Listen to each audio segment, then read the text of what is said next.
Welcome to my class. नमस्ते student. बच्चों, आज हम कक्षा 8वीं की पूरक पाठ्य पुस्तक भारत की खोज का अध्ययन करने जा रहे हैं, जिसमें हम चैप्टर नंबर पढ़ रहे हैं 6, जिसका शीर्षक है अंतिम दौर 1। और इस पाठ का यह सेशन नंबर 6 है। इसके पहले भागों में हमने देखा था कि किस प्रकार से जन आंदोलन हो रहा था, लेकिन यह जो आंदोलन था वह अंतर्विरोध के रूप में होता है। उसका बहुत आक्रामक रूप नहीं चाहता। बहुत सारे छोटे छोटे प्रांतों में यह आक्रामक रूप धीरे धीरे बढ़ रहा था। और इस आक्रमण या इस विद्रोह में समाज सुधारों के द्वारा यह जनता को जागरूक करने का कार्य आरंभ हो रहा था। इसके पहले भागों में बहुत सारे समाज सुधारकों के बारे में हमने जानकारी हासिल कर ली। आगे लेखक भी बहुत सारे जानकारी हमें समाज सुधारकों के देने वाले हैं। तो देखते हैं आगे हमें लेखक किसके बारे में परिचय करवाने वाले हैं। विवेकानंद। अब लेखक हमें विवेकानंद इनके व्यक्तिमत्व के बारे में जानकारी दे रहे हैं। विवेकानंद ने अपने गुरु भाइयों के सहयोग से रामकृष्ण मिशन की स्थापना की, जिसमें सांप्रदायिकता नहीं थी। अब रामकृष्ण परमहंस के द्वारा जो कार्य आरंभ हो रहा था समाज सुधारने का, कि किस प्रकार से उन्होंने वैचारिक परिवर्तन लाने की कोशिश करे थे, उसके आगे विवेकानंद इन्होंने भी यह कार्य आरंभ कर दिया था। उन्होंने रामकृष्ण मिशन की स्थापना की थी, जिसमें सांप्रदायिकता नहीं थी। सांप्रदायिकता अर्थात किसी एक संप्रदाय को लेकर नहीं, या किसी भी प्रकार के तरह तरह के संप्रदायों में धर्म के लेकर भेदभाव नहीं था, बल्कि सारे संप्रदायों को, सारे धर्मों को यहाँ पर समान भावना के, समान मानवीय तत्वों के आधार पर देखा जा रहा था। विवेकानंद के पास अतीत का आधार था और उन्होंने भारत की विरासत पर गर्व था। अब देखिए, बहुत सारे व्यक्तिमत्व ऐसे थे कि उन्होंने अपने कार्यों के द्वारा जनता के मन में एक विशेष स्थान बनाया था। उसी में से एक था स्वामी विवेकानंद। उनके पास अपने भारत के इतिहास का आधार था तथा भारत की विरासत पर उन्हें बहुत ही गर्व था। फिर भी जीवन की समस्याओं के प्रति उनका दृष्टिकोण आधुनिकता और वे भारत के अतीत और वर्तमान के बीच एक तरह के सेतु थे। अब देखिए, जैसे कि हम कोई किसी भी प्रकार का सामाजिक परिवर्तन करते हैं, तो आधुनिकता का जब हम स्वीकार करते हैं तो हमारे इतिहास को या हमारे पुराने रीति रिवाज को, परंपराओं की तरफ हमारा ध्यान नहीं होता। लेकिन स्वामी विवेकानंद इन्होंने भारत के अतीत और वर्तमान में एक नए प्रकार का समन्वय लाया था और इसके प्रति वह एक मध्यस्थ की भूमिका निभाई थी। एक सेतु के रूप में उन्होंने अतीत और वर्तमान में समन्वय लाने की कोशिश की थी, तथा जीवन के प्रति जो आशावादी, जो मानवतावादी दृष्टिकोण था उनका, वह आधुनिक रूप से उनका आधुनिकता का दृष्टिकोण था। वे बंगला और अंग्रेजी के ओजस्वी वक्ता थे और बंगला गद्य और ललित कविता के लेखक थे। देखिए, हमने जो कुछ समाज सुधारकों के कार्य जो अब तक देखे हैं, उन्होंने अधिकतर अपने लेखन कला के द्वारा देखा था हमने कि किस प्रकार से जन आंदोलन किए थे, जनता को जागरूक करने की कोशिश कर रहे थे। और जब उन्होंने सर्वसामान्य जनता को अपने अधिकारों के प्रति किसी भी प्रकार की जानकारी नहीं थी, समाज में क्या चालू है, किस प्रकार से ब्रिटिश सरकार के द्वारा जो कायदे कानून बनाए जा रहे थे उनके खिलाफ उन्होंने जनता को जागरूक करने की कोशिश कर रहे थे। तो इस प्रकार स्वामी विवेकानंद यह भी बंगला के और अंग्रेजी के एक ओजस्वी वक्ता के रूप में हमारे सामने आते हैं। जैसे कि हमने देखा था कि उन्होंने पूरे भारत ही नहीं बल्कि विश्व भ्रमण किया था, और जब वो लोगों के सामने जाते थे तो अपने ओजस्वी भाषण के द्वारा लोगों का मन वो जीत लेते थे। और जब लोगों के बीच में भाषण देना आरंभ करते थे तो उसमें सर्वसामान्य जनता रहती थी, और ऐसे आम जनता को भाई और बहनों के संबोधन के द्वारा उनका दिल जीत लेते थे। उन्होंने बंगला, गद्य और ललित कविता के वे लेखक भी थे। वे सुंदर व्यक्तिमत्व के धनी थे, रोबीले, शालीन और गरिमावान। तो देखो, उनका जो व्यक्तिमत्व था यहाँ पर लेखक ने उसका वर्णन किया है। उन्हें अपने और अपने मिशन पर भरोसा था। उनमें भारत को आगे बढ़ाने की गहरी लगन थी। उदास और पतित हिंदू मानस के लिए वे संजीवन की तरह आए।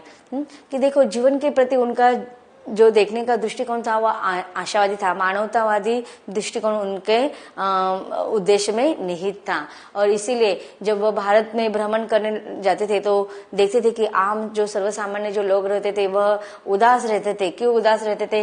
क्योंकि उस समय के सामाजिक जो परिवर्तन आ रहे थे उसमें ब्रिटिश सरकार के द्वारा लगाए गए कर या फिर जिस प्रकार का जीवन समस्याओं से उनका घिरा हुआ था उनसे आम जनता जो थी वो अपने जीवन के प्रति उदास हो गए थे। और पतित हिंदू, पतित मतलब जिनको शासकों के द्वारा बहुत शोषित किया गया था, ऐसे जो हिंदू लोग थे ऐसे उनके लोगों के बीच में जाकर उनके जीवन में एक नया आशावादी दृष्टिकोण संचार करने का वह कार्य कर रहे थे। तो इस प्रकार पतित और उदास लोगों के बीच में वह संजीवनी की तरह एक नया जीवन जीने का दृष्टिकोण, आशावादी दृष्टिकोण वह फैला रहे थे। 1853 ईस्वी सन में उन्होंने शिकागो में अंतर्राष्ट्रीय धर्म सम्मेलन में भाग लिया। अमेरिका में 1 वर्ष से अधिक बिताया। यूरोप की यात्राएं एथेंस और कुस्तुनिया तक की और मिस्र, चीन और जापान भी गए। तो इस प्रकार देखो उन्होंने किस प्रकार से विश्व भ्रमण किया था और विश्व भ्रमण करने के साथ साथ वह मानवता का संदेश सारे समाज में फैला रहे थे।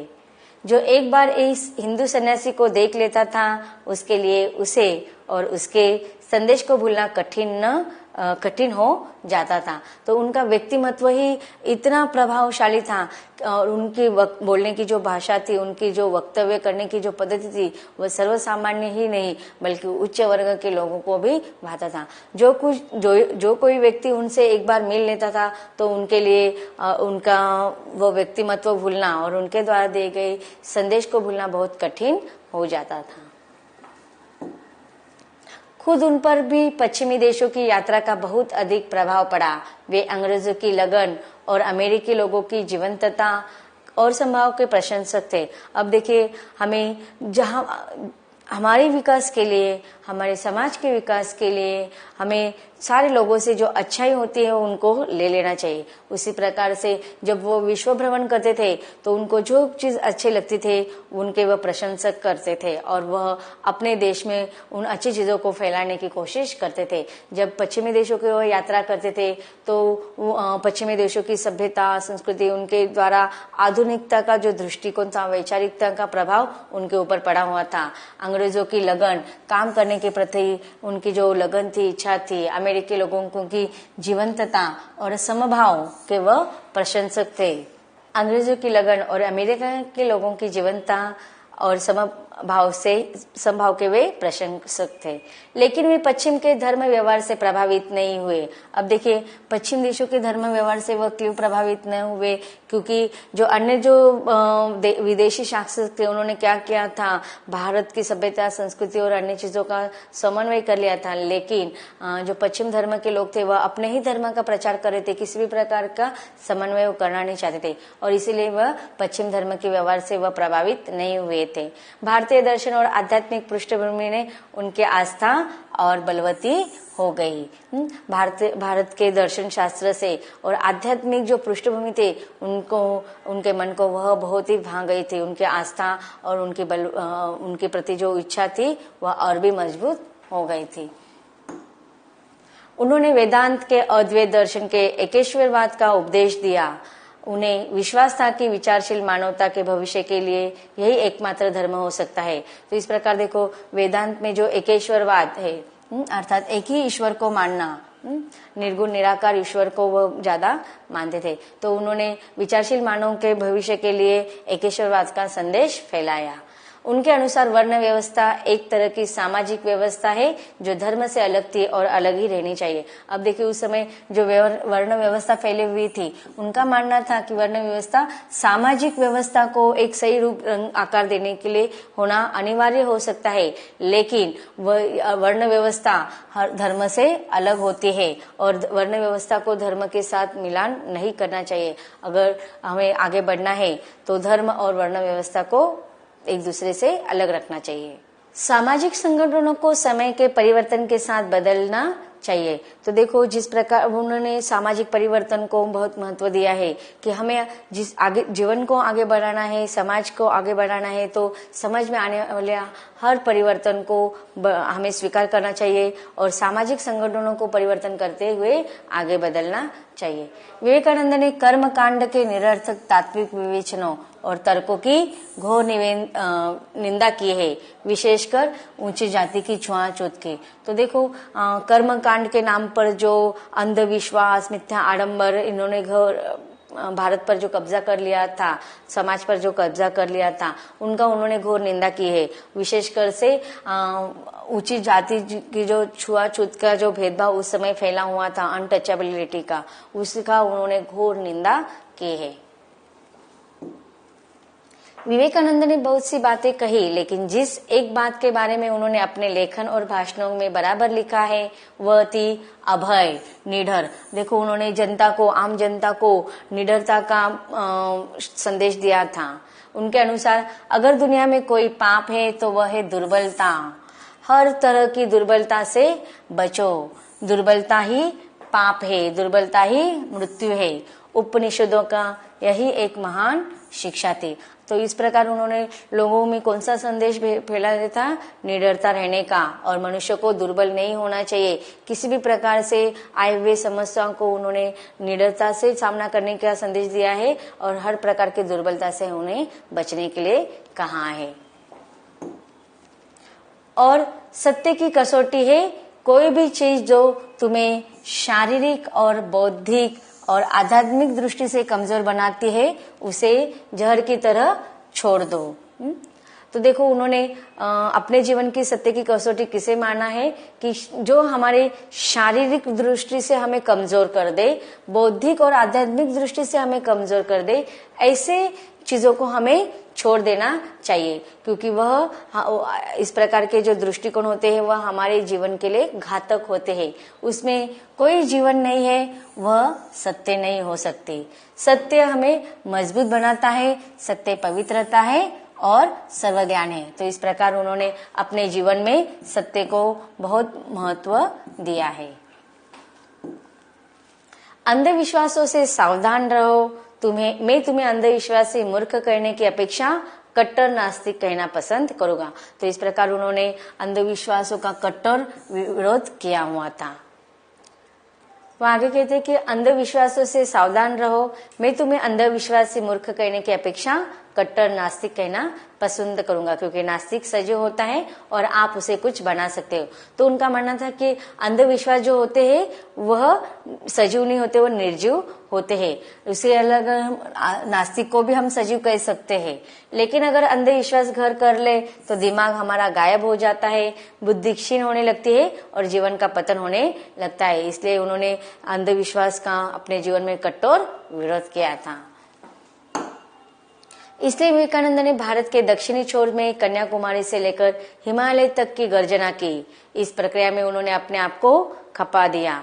सन 1902 में 39 वर्ष की आयु में ही उनकी मृत्यु हो गई और इस प्रकार उन्होंने समाज सुधारक के रूप में लोगों के जीवन में बहुत परिवर्तन लाने का प्रयास किया था। देखते हैं इन परिच्छेदों में आए हुए कुछ कठिन शब्दों का अर्थ। अनुरूप, एक जैसा होना, जीवंतता, नया उत्साह, जोश, बलवती, अधिक ताकतवर, नास्तिक, जो ईश्वर को मानता न हो, पतन, समाप्त होना। तो बच्चों, अब तक हमने देखा कि किस प्रकार से अलग अलग समाज सुधारक उस समय समाज में परिवर्तन लाने की कोशिश कर रहे थे। इसके बारे में लेखक ने बहुत सारी जानकारी दी। आगे भी लेखक हमें बहुत सारी जानकारी देने वाले हैं, लेकिन उसको हम पढ़ेंगे इसके अगले भाग में।